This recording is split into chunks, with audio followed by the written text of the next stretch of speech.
Hello दोस्तों, field technician other home appliances training में आपका स्वागत है। पिछले वीडियो में हमने जाना था चालक, कुचालक और अर्धचालक क्या होते हैं। इस वीडियो में आज हम सीखेंगे विद्युत धारा क्या होती है एवं विद्युत धारा किसे कहते हैं। सेशन 7।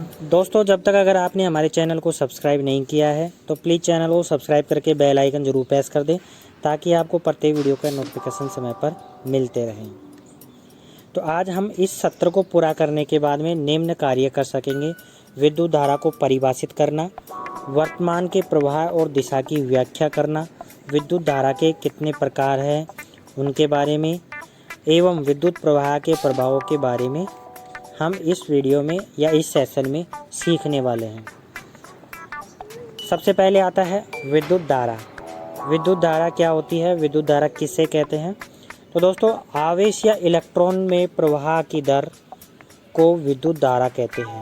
तो कोई भी चालक है जिसके अंदर आवेश या इलेक्ट्रॉन प्रवाह होते हैं उसको ही हम विद्युत धारा कहते हैं। विद्युत धारा बराबर I बराबर Q/T होता है। Q क्या है? यहाँ आवेश, चार्ज है, और T क्या है? यहाँ समय। तो आवेश में प्रवाह की दर Q/T। Q क्या है? आवेश, T क्या है? समय। तो आवेश में प्रवाह की दर को ही हम क्या कहते हैं? करंट या विद्युत धारा कहते हैं। विद्युत धारा की SI इकाई एम्पियर होती है और इसका प्रतीक चिन्ह होता है I। विद्युत धारा को I से डिनोट किया जाता है। विद्युत प्रवाह को हम एक एमीटर से द्वारा मापते हैं और एमीटर को हम श्रेणी क्रम में लगाते हैं। उसके बाद में आता है विद्युत धारा का प्रवाह की दिशा। तो विद्युत धारा के प्रवाह की कौन सी दिशा होती है, इलेक्ट्रॉन के प्रवाह की कौन सी दिशा होती है और चार्ज की प्रवाह की कौन सा दिशा होती है, इन तीनों चीज़ों के बारे में आज हम इसमें सीखने वाले हैं। तो दोस्तों, अगर हम विद्युत धारा की बात करें तो विद्युत धारा पॉजिटिव से नेगेटिव की ओर बहती है। जैसे आप यहाँ पे वोल्टेज सोर्स यहाँ पे जुड़ा हुआ है, ब्लैक लाइन से आप दिखाई दे रहा होगा। आई यहाँ पे धारा जो बह रही है वो आउट ऑफ ब्लैक लाइन में बह रही है। इसका मतलब धारा का प्रवाह जो होता है, विद्युत धारा का प्रवाह पॉजिटिव से नेगेटिव की ओर होता है, मतलब धनायन से ऋणायन की ओर बहता है। अगर हम बात करें इलेक्ट्रॉन्स की तो इलेक्ट्रॉन हमेशा उल्टी दिशा में बहते हैं, जैसे नेगेटिव से पॉजिटिव की ओर। जैसे अभी आप यहाँ एक सामने डायग्राम देख रहे होंगे जिसमें एक बल्ब जुड़ा हुआ है और नीचे एक सेल या बैटरी लगी हुई है। बैटरी के प्लस टर्मिनल और माइनस टर्मिनल, दोनों टर्मिनल यहाँ बने हुए हैं। इसमें दिखाया हुआ है डायरेक्शन ऑफ करंट और फ्लो ऑफ इलेक्ट्रॉन्स। तो विद्युत धारा का प्रवाह पॉजिटिव से बल्ब में, फिर बल्ब से नेगेटिव की तरफ। तो पॉजिटिव से नेगेटिव की तरफ बहती है धारा, और इलेक्ट्रॉन का प्रवाह हमेशा उल्टा होता है, नेगेटिव से पॉजिटिव की तरफ। तो अगर इलेक्ट्रॉन के प्रवाह की बात करें तो इलेक्ट्रॉन नेगेटिव टर्मिनल से बह रहे हैं, बल्ब में जा रहे हैं, फिर बल्ब से पॉजिटिव टर्मिनल की तरफ जा रहे हैं। तो ये होता है इलेक्ट्रॉन और करंट की डायरेक्शन। अब हम बात करते हैं चार्ज की। चार्ज की आप यहाँ देख रहे होंगे, रेड कलर की लाइन जो है वो चार्ज शो कर रही है, और ये पॉजिटिव चार्ज है। फ्लो ऑफ पॉजिटिव चार्ज को हमने रेड से दिखाया है, और जो रेड लाइन है ये पॉजिटिव से नेगेटिव की ओर है। मतलब जो चार्ज है वो हमेशा पॉजिटिव से नेगेटिव की ओर बहता है। तो आप विद्युत धारा के प्रवाह की दिशा के बारे में जान गए होंगे।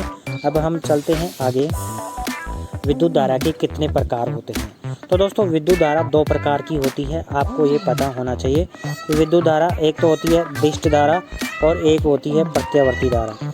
दिष्ट धारा को हम बोलते हैं डायरेक्ट करंट, प्रत्यावर्ती धारा को अल्टरनेटिंग करंट। डायरेक्ट करंट क्या होता है और प्रत्यावर्ती धारा क्या होती है? तो सबसे पहले हम बात करते हैं डिष्ट धारा की, डायरेक्ट करंट की।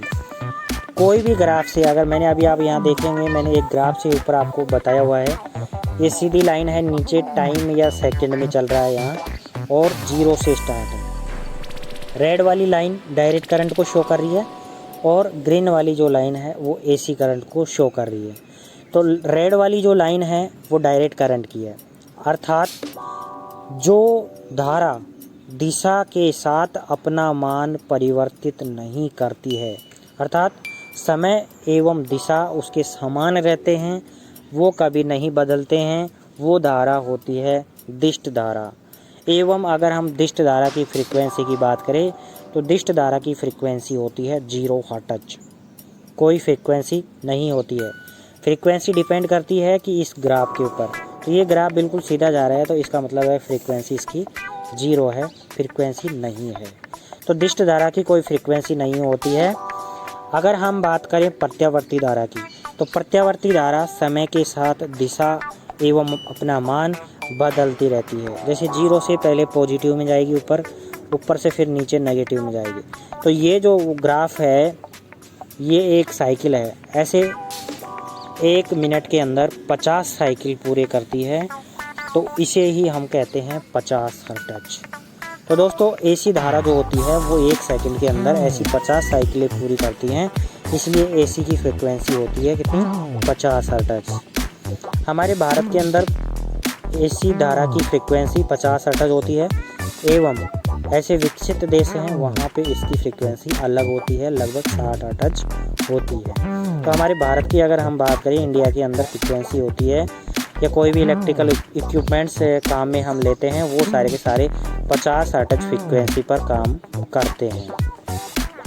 तो दोस्तों आई थिंक आपको समझ में आ गया होगा दिष्ट धारा किसे कहते हैं और प्रत्यावर्ती धारा किसे कहते हैं। दिष्ट धारा डायरेक्ट करंट, डायरेक्ट यानी सीधी लाइन।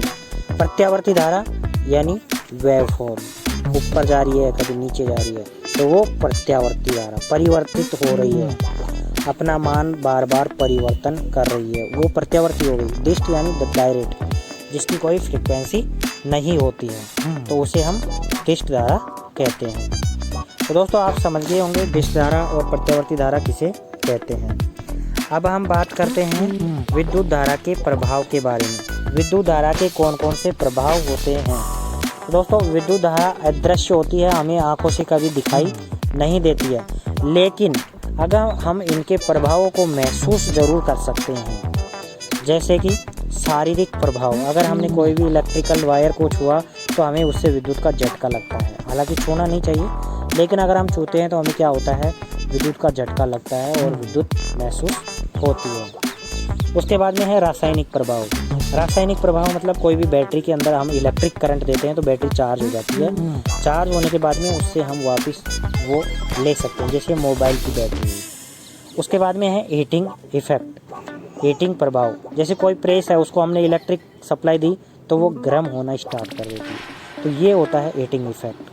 उसके बाद में है किरण का प्रभाव। किरण का प्रभाव क्या होता है, जैसे एक्सरे किरण होती है, सोनोग्राफी की किरणें होती हैं, तो ये जो होता है इसके अंदर हम इलेक्ट्रिक सप्लाई देते हैं तो वो क्या होती है, अपनी फॉर्म चेंज कर देती है या उसका प्रभाव दिखाती है। उसके बाद में है चुंबकीय प्रभाव। चुंबकीय प्रभाव क्या होता है, कोई भी मोटर है, इलेक्ट्रिक मोटरें हैं, पंखे हैं, कूलर है, इनकी जो मोटरें जो चलती है वो चुंबकीय प्रभाव पर ही चलती है। अगर उसमें मैग्नेटिक इफेक्ट नहीं होगा तो मोटर रोटेट नहीं कर पाएगी या वो घूम नहीं सकती है। उसके बाद में आता है विद्युत धारा का शारीरिक प्रभाव। एक नंगे पैर जो अपने शरीर के किसी भी हिस्से के साथ विद्युत प्रवाह को छूता है उसे बिजली का झटका लगता है।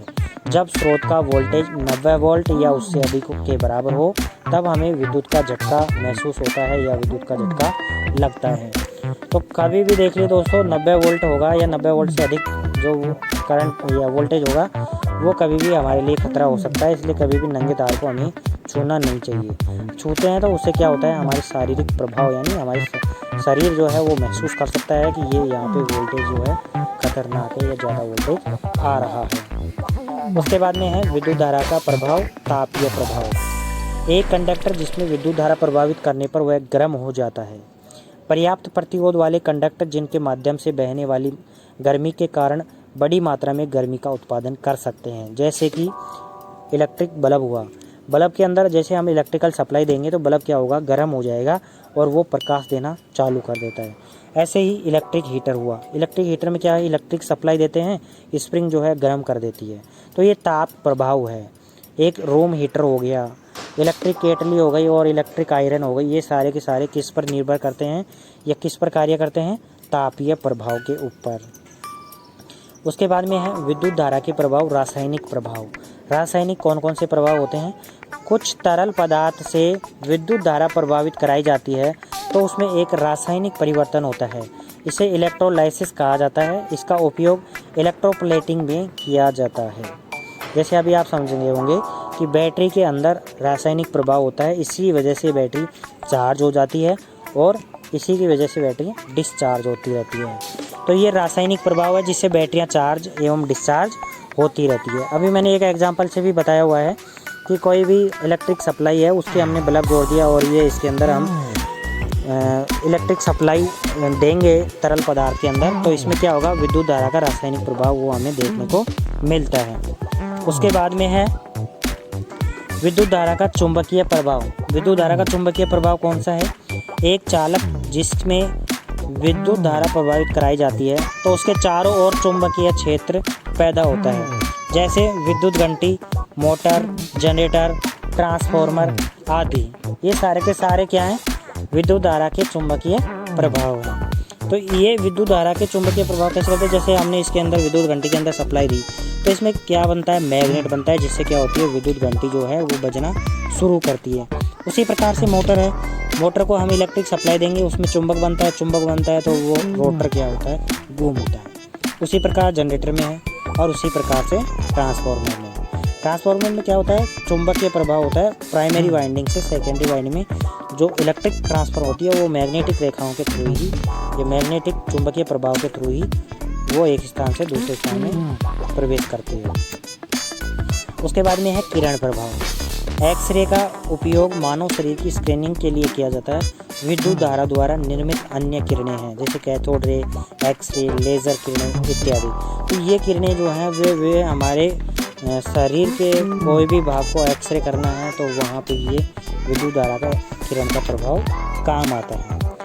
तो दोस्तों, अगर आपको ये वीडियो पसंद आया तो प्लीज़ हमारे इस वीडियो को लाइक करें, शेयर करें और अगर आप चैनल पर पहली बार आए तो प्लीज़ चैनल को सब्सक्राइब कर लें। धन्यवाद दोस्तों, मिलते हैं आपको अगले वीडियो के साथ। तब तक के लिए जय हिंद, जय भारत।